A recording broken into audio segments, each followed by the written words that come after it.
Okay, so I'm riding around today and I'm thinking about this whole Chris LaSala thing and this Sharda video and the audio where he's totally verbally abusing this poor woman to death.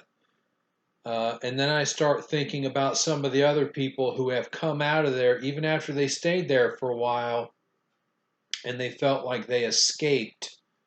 And then it suddenly hit me exactly what is happening to Sharda LaSala.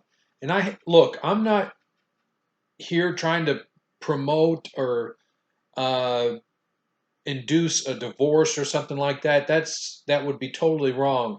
I'm trying to tell you what's going on in the mind of this woman and what's happening to her.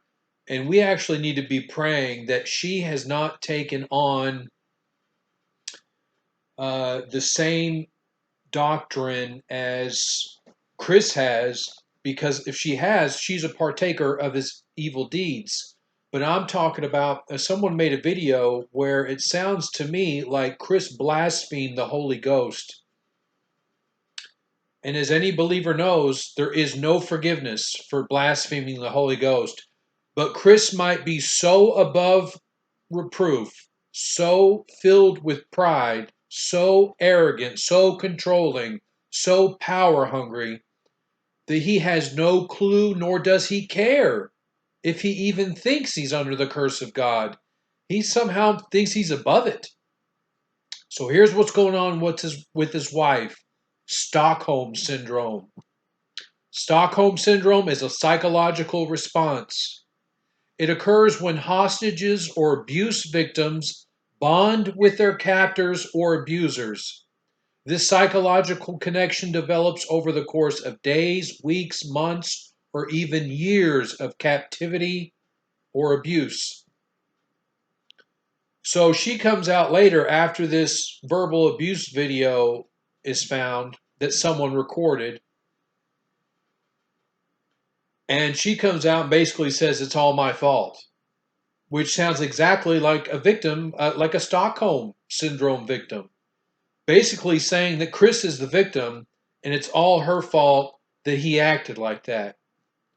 So there's no doubt in my mind that she has Stockholm Syndrome, and probably several other people that are there do as well, because he's so manipulating and he's so power hungry and must control everything that people have fallen under his influence just like they do every other cult that you've seen.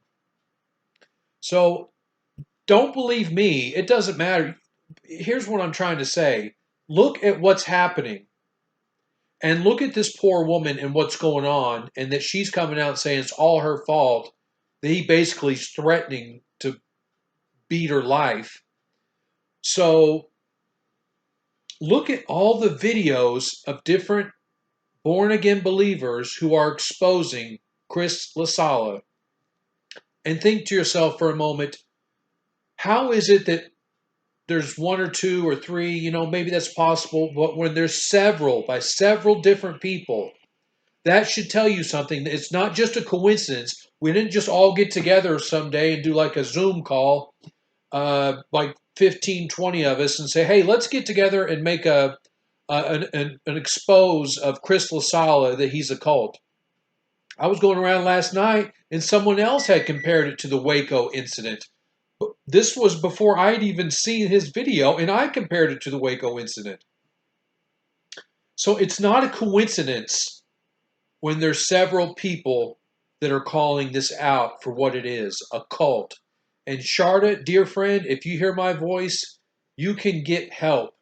But this is not going to end in a good way. If you stay in that situation, you are going to be in big trouble. It will not end well for you. Something bad is going to happen to somebody there. I don't know who or when, but he will snap. Chris is mentally ill. He's talking about demon sperm and going back, demon getting your sperm and going back to get that sperm off that demon and getting the demon's jewelry. And I mean, he is obsessed with demons. Does that not? I mean, and he talks to demons and he talks to devils, and we're not to fellowship with devils. So if you are in his cult, get out. If this is Sharda, there are people who can help you. You are not alone.